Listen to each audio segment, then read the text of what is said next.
I remember the electricity of speaking in front of 50,000 people or something like that, which I've done in one of those rooms, and just seeing all the little icons of everybody that's there and the numbers is amazing, as well as just, hanging out with 10 people and talking to your friends. I think those two experiences are extremely different from podcasting and also very compelling, but perhaps more of a sign of a moment that we were all going through, sort of being inside and having, the desire to connect, that I think has, passed a little bit.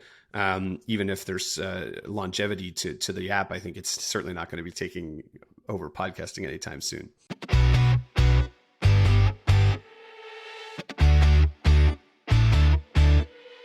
Welcome to Audio Branding, the hidden gem of marketing. Sound plays a more important role in human behavior and our decision-making than you may realize. In this podcast, I'll help you understand the art and science of sound so you can better influence others in business and your life. I'm your host, Jodi Krangle. Let's delve a little deeper. Here's the second part of my interview with Mike Kadan.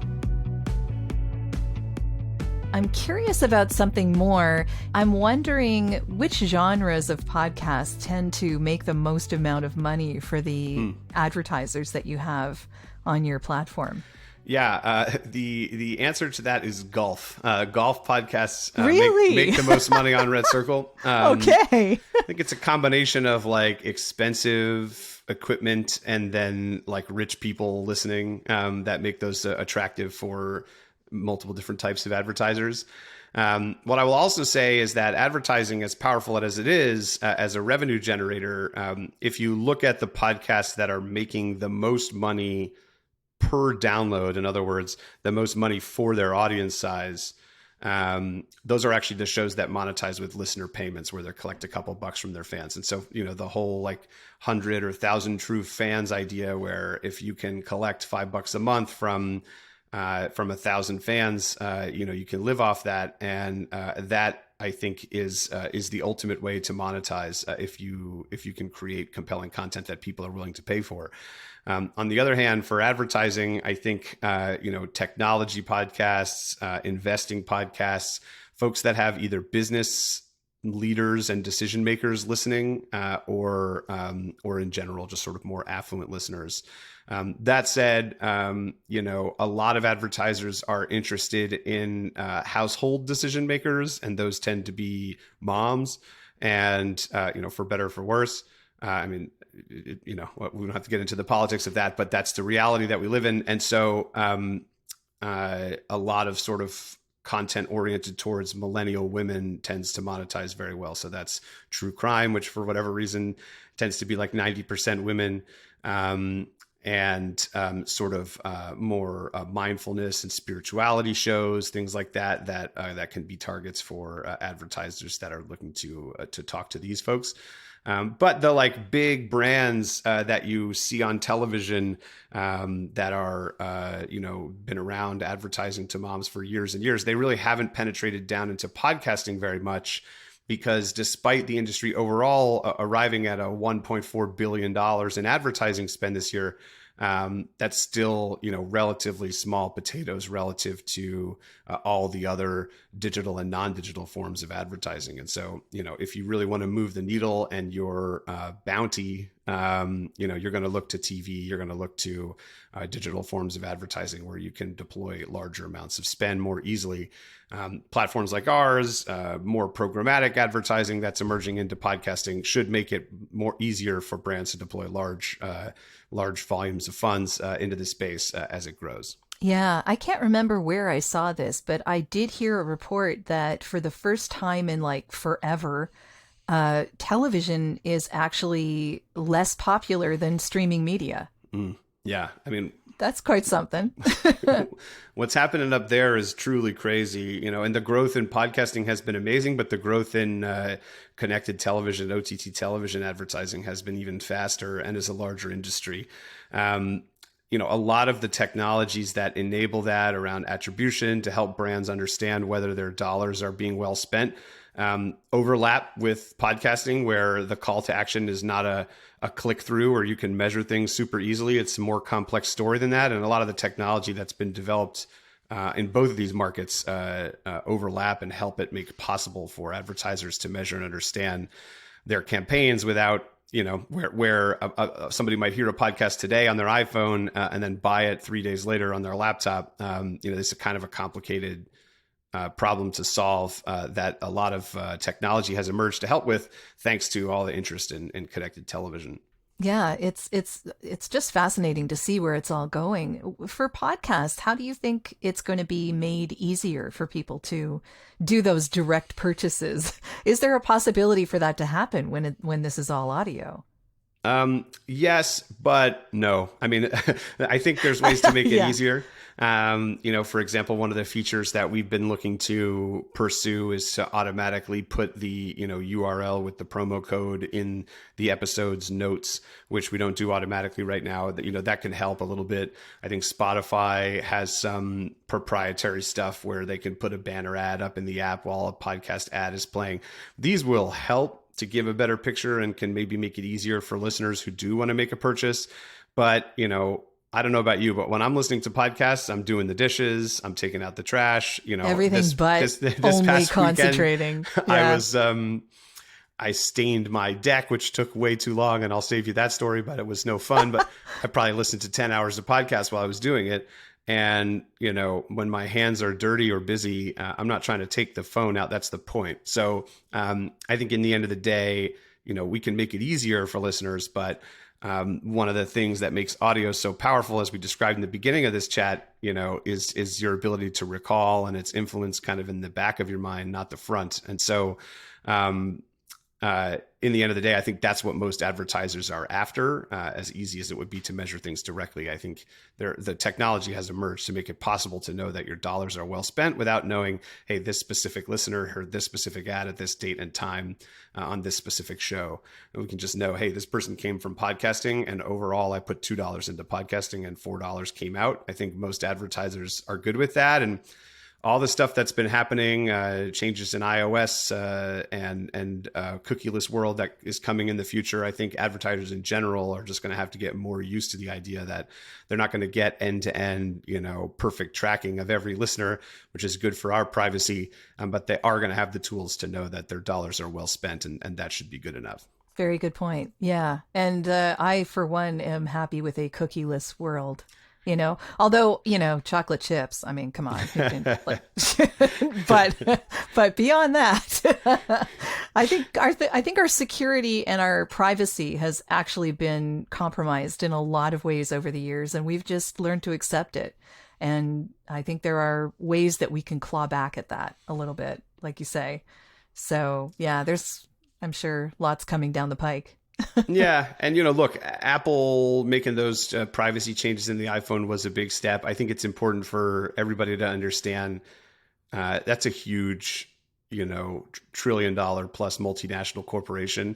They're not actually that interested in your privacy. That's a branding move for them. And they're obviously, Totally. Apple is very good at that. But what happened out of that is they grew their own advertising revenue tremendously at Facebook's expense. Maybe that's a trade-off you're happy with, but I think it's important, and maybe I am too. But I think it's important to understand, these giant companies, they're not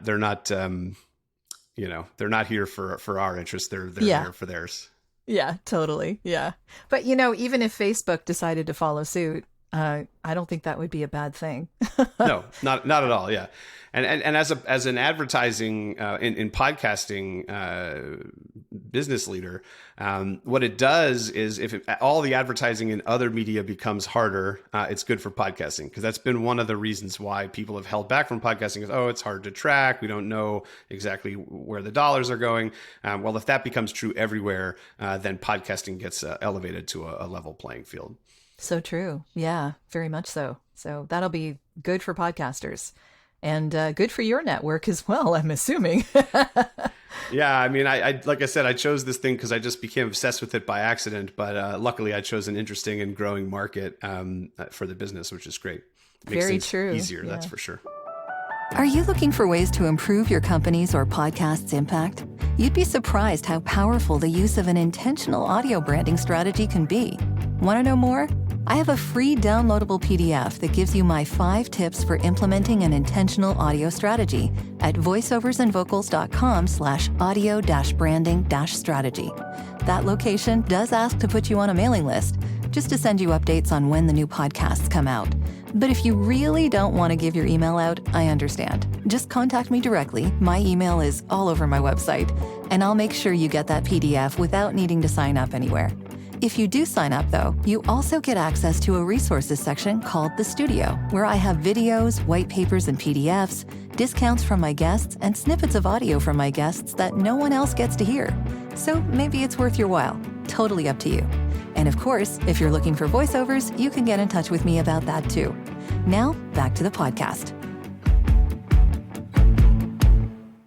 And along those lines, I'm curious where you think this is going in the future. What are you excited about for podcasting and podcast advertising?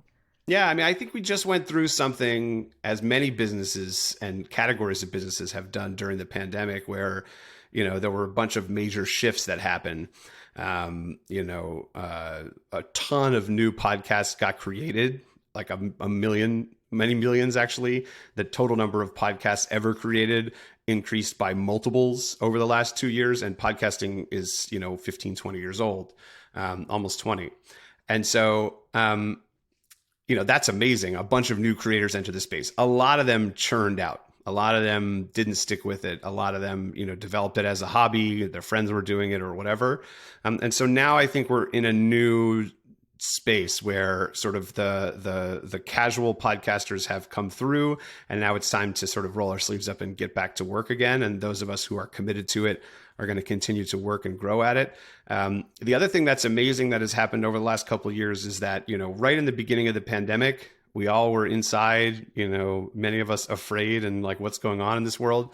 And your commute disappeared, your trip to the gym disappeared. You were staying inside and hanging with your friends and your family. And so, or whoever you live with. And so, podcasting, was people thought, okay, when am I going to listen to podcasts? Like, this is going to decrease listenership. And I think for a short time it did. But over time, this habit that we have as people and as consumers found new ways into our lives, right? When we're doing the dishes, we started listening to podcasts. When we, are cleaning the floor or whatever other things you're doing in the house. And over time, listenership recovered without nearly as many people commuting, without nearly as many people going to the gym in a public place as before. And so, what is amazing for me is the resilience of this medium through all kinds of economic change. If I go around and look through downtown San Francisco, I don't know if you've been there since the pandemic started, but it's dead. There's not a single person walking around there anymore. I used to live there.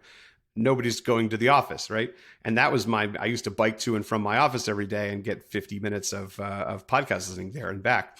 The fact that podcasting has made it through that, but commercial real estate, this like bajillion-dollar industry, is destroyed, is a sign of sort of how ingrained this habit is for consumers now, which I'm really excited about for the future. Super resilient, and I expect it to continue to grow. The last thing I'll say about that is the other thing that happened during the pandemic was a explosion of social audio, right? So Clubhouse and Twitter Spaces and all these things. These have persisted to some degree, but Clubhouse maybe not so much. Twitter Spaces maybe doing a little bit better. A lot of folks were like, "Is this the end of podcasting? This is incredible!" Like this engaging experience of kind of being there live in the moment. As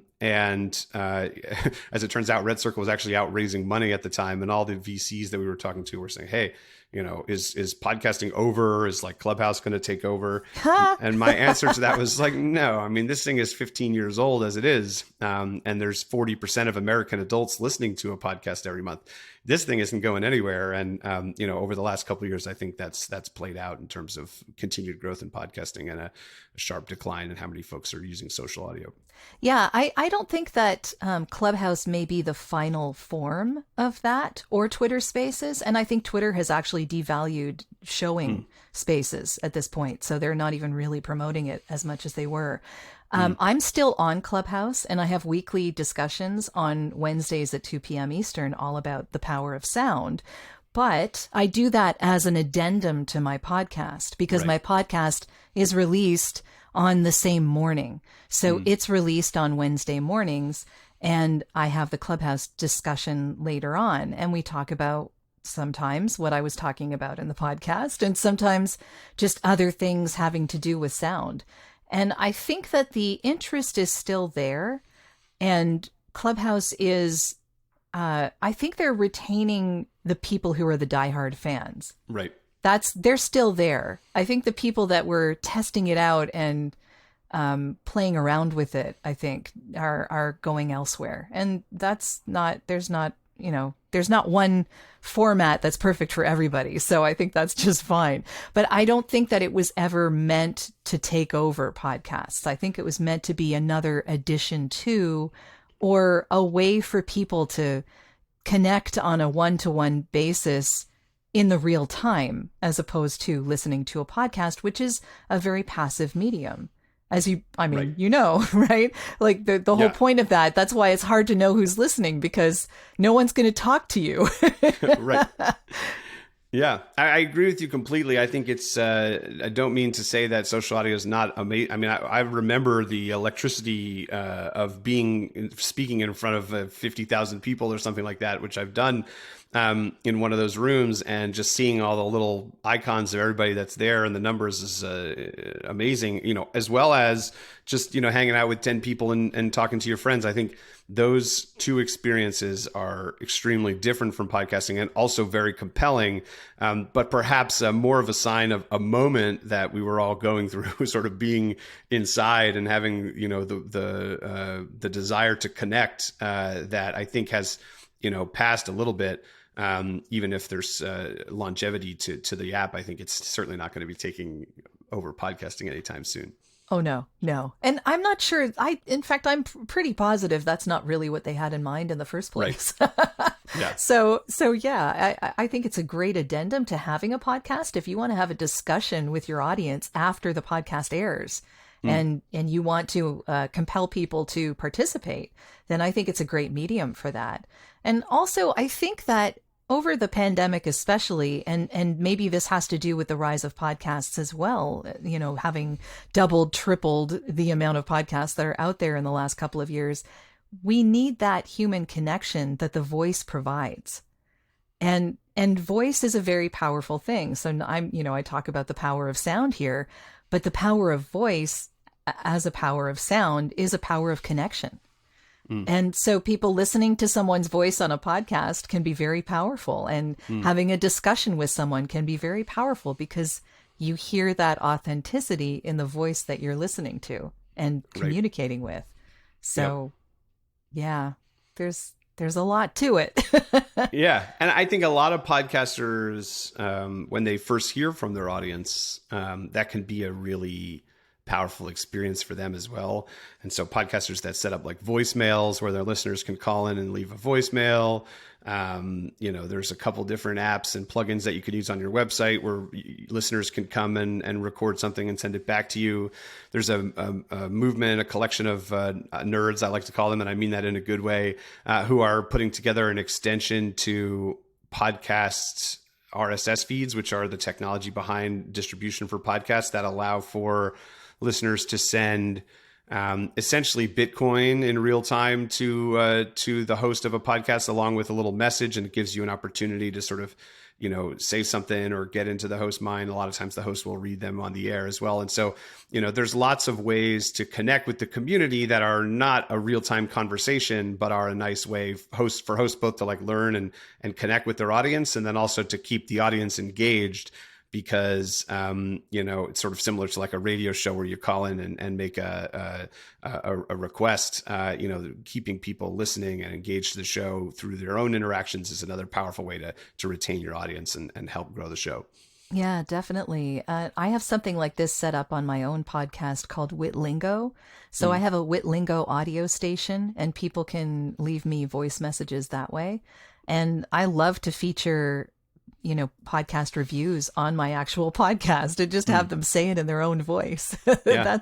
That's Cool. fun. It's a lot of fun. Yeah. So there's all sorts of ways, like you say, but yeah, there's a lot of considerations, and there's just so much to think about when you're putting out a podcast. Yeah, well, it's this lonely thing. You say in your case, at least you get one other person. Some people, they just sit down in front of a microphone and go. When you find out there's somebody on the other end there who listens and cares about what you have to say and cares so much that they take time out of their day to send you something back, that can be pretty powerful, especially if you're in there hustling and doing a lot of hard work to get to the point that you're at. Yeah, super powerful. Actually having that exchange. It's amazing to me still that people will out of the blue tell me that they're listening to the podcast that I had no idea were listening. Right. And yeah, like I'm sure you've experienced this at least vicariously through some of your people on your platform there, but yeah, it's kind of a high. Totally. I know it takes some effort to write a review, and I know how busy and, let's face it, kind of stressful our lives are right now, so it means a lot that you take the time to let me know how you feel about the podcast. Bruce at Mindfulness Mode writes, "This is a gift to any business. This podcast gives a whole new perspective to branding, and every business owner needs to hear it. Jodi has a terrific voice and presence as an interviewer, and she draws out the best from her guests. There are powerful lessons you need to hear right now to pump new life into your business. Thank you so much for your thoughtful words, Bruce. I really appreciate it. And now, back to the show." The other thing interesting for us is two of our best employees found RedCircle by listening to a podcast that's distributed by us. And so, they're so, oh, what's this company that this podcaster's partnered with? And, that's my business operations manager and my VP of advertising both. And so, you never know sort of what might come out of engaging with the podcast that you listen to. Maybe it's a job, maybe it's just some fun and some interaction. So true. Yeah. So taking this sort of back to the beginning, what would you suggest that someone do when they're just starting a podcast? Do you have any advice for people who are just starting out? Yeah, I'm not the best at this. We tend to work best with middle-class podcasters, and we can help some folks get there. But listen, in the end of the day, I'm a technologist. I'm not a creative person. I can make music, but nobody seems to want to listen to it. Well, the technology part is still really important. So maybe, you focus on the technology part. What should they pay attention to technology-wise when they're first starting a podcast? Yeah, I'm just messing around. I can give some advice for starting. But what I can say is that if you're looking for advice on the content or advice on structure and on sound design, I'm not your guy. But as far as the business of podcasting goes, I've got my head around that pretty good. So a couple things to focus on when you're deciding how to get started. First of all, the main way that people find your podcast is by searching for it on Apple or Spotify. Those are the two largest platforms. And the way you find podcasts there, unless you're on the very top of the charts, is by searching. And so before you decide what your podcast is going to be about, and especially what it's going to be called, it's super important to make sure that your title of your show is unique, is easy for listeners to spell and type in, and doesn't result in a bunch of other podcasts that, when you search for it, that are either competitive or confusing for listeners that are trying to find you. So many times, I've seen podcasts that are successful, but their show title conflicts with 3 or 4 other shows, and then on the other hand, I've seen shows that capitalize off sort of riding the coattails of other popular search terms, right? So if you're a true crime podcast, you may think about including true crime in the title of your podcast, but don't just call it true crime podcast or you're never going to get found. But if people search for true crime, you might want to show up there. So you got to find that balance. You got to really name the show. And it goes beyond just the name. It's also about, okay, what am I going to talk about? And what's the content niche that I'm going to look at? And is there audience for that particular niche, right? If you're making a beekeeping podcast, I imagine that's not particularly competitive. There's maybe a couple other ones there. You should be able to create a title that's unique. If you're making a podcast that's like, I'm a 25-year-old girl just trying to figure things out in the city or whatever, there's 500,000. There's a lot of podcasts just like that, right? And if you're going to carve out a niche and find your audience there, you need to figure out how to make your show unique and different, whether it's the title, the branding, the specific subgenre of that niche, to make sure that the listeners who are out there looking for the content that you're producing are going to be able to find you. That's the most important. You can create the best content in the world. If it's about, semiconductor technology, I don't think it's going to generate a ton of interest, right? So maybe that's all you want. Maybe you just want to make a cool podcast about semi. You don't care if people listen, or maybe just the 10 people listen that are into that. Rock and roll. But if you're looking to grow something and build an audience and maybe monetize it someday, you need to be strategic about sort of what territory you're going to chase after. I think that's the most important thing when you're getting started. Very good point. And there's a reason why this podcast is called Audio Branding. Right. It's what you're into. It's what you know. I can imagine there's not a million other podcasts with the same name or the same topic. And so, that's smart. That's the right way to do it. I come from the old world of SEO and internet marketing. So kind of necessary. That's a big part of it, having your own website for your podcast so people can find it if they search in Google really easily, getting people onto not just to subscribe to your podcast there, but onto an email list, creating blog and other website content that is in text that relates to the topics of your episodes.